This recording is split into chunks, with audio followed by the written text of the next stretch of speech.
Bruno Bonnell, bonjour. Alors, Bonjour. ça fait tout juste un an que vous avez été élu député, que vous siégez à l'Assemblée nationale. Alors, il y a 6 mois, je me souviens, tout le monde parlait de ces députés qui étaient absents, qui ne faisaient pas grand-chose. Aujourd'hui, les mêmes disent que les députés sont épuisés, surmenés. Qu'est-ce qui est le plus difficile, le plus prenant, le plus fatigant, chef d'entreprise ou député? Vous avez les deux expériences. En tout cas, c'est très fatigant d'être député, mais on n'est pas exténué. Tout simplement, quand on est chef d'entreprise, on creuse verticalement une profession, devient de plus en plus expert. Quand on est député, on doit au contraire travailler horizontalement sur plein de sujets différents, ce qui explique probablement qu'on a à se renseigner beaucoup, et que finalement, le travail à l'Assemblée nationale, dans l'hémicycle, c'est le pic émergé de l'iceberg. Mais rassurez-vous, on a encore beaucoup d'énergie, et les quelques-uns qui étaient fatigués ont dû prendre de la vitamine depuis que les médias se sont intéressés à eux. C'est peut-être eux qui avaient fait quand même le cours des médias pour dire qu'ils étaient très fatigués, parce que vous connaissez comment ça fonctionne. Non, mais c'est pas seulement la faute des médias. La réalité, c'est qu'effectivement, je crois qu'on a siégé pendant pratiquement 21 jours. C'est sûr que moi, j'étais beaucoup plus inquiet pour le personnel de l'Assemblée nationale, qui de façon légitime est là en permanence. Nous avons des rotations qui nous permettent quand même de souffler. Dites-moi, Bruno Bonnell, au début, vous évoquiez la nécessité de posséder les codes. Alors, au bout d'un an, est-ce que vous avez effectivement pris vos marques? Et est-ce que vous avez l'impression aujourd'hui d'être un député à part entière, d'un député efficace, d'un député qui peut vraiment faire son métier de législateur? Effectivement, il faut bien une année. Il faut bien une année pour comprendre la complexité de la vie politique par rapport à la société civile. C'est comme quand on a l'habitude de manier un bateau à moteur et qu'on passe au bateau à voile.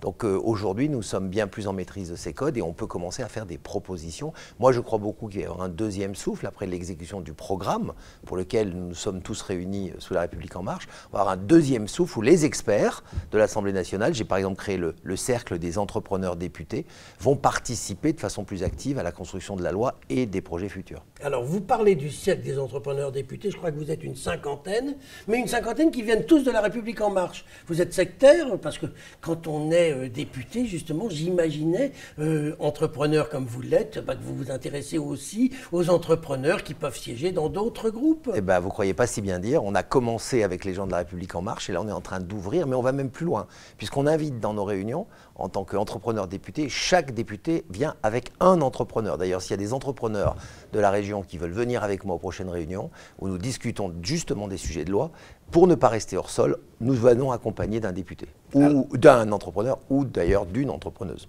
Est-ce que, un an après votre élection, vous pouvez nous faire le bilan rapide de votre action? Est-ce que vous avez déposé des amendements, des propositions de loi? C'est quoi votre bilan aujourd'hui? Moi, mon bilan, c'est d'abord que je suis dans ce mouvement pour faire avancer un programme de transformation. Donc effectivement, il y a eu quelques amendements qui ont été proposés solidairement avec le groupe, de façon individuelle pour justement faire avancer, notamment sur la loi sur les propriétés numériques, pour essayer de décaler un petit peu ce problème de la protection vers les propriétés. Mais je crois que c'est la priorité, c'était surtout de faire corps pour que nous fassions avancer notre programme et qu'on fasse ce qu'on avait dit. Ça, c'est mon bilan et je suis plutôt satisfait de voir que pour une fois en politique, ce groupe a dit « nous ferons ça » et l'a fait. Alors vous étiez plutôt proche de la gauche avant d'être élu, sans jamais avoir été encarté, je crois.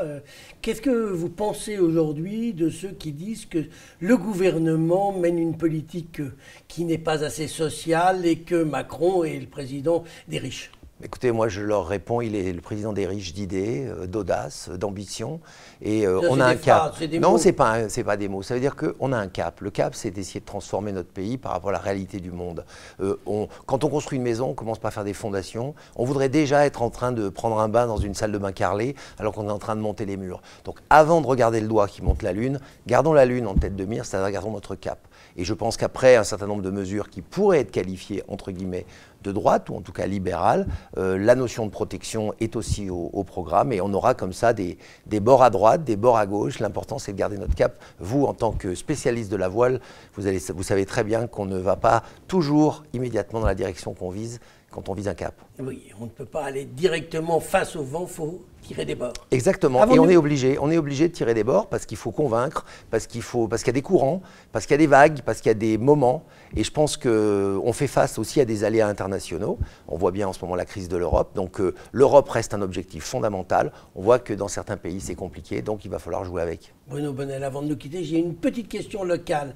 Caroline Collomb, qui est la cheftaine d'En Marche dans le département, a annoncé qu'il y aurait des listes En Marche partout au municipal. Est-ce qu'à Villeurbanne, vous allez faire une liste En Marche contre celle du maire sortant?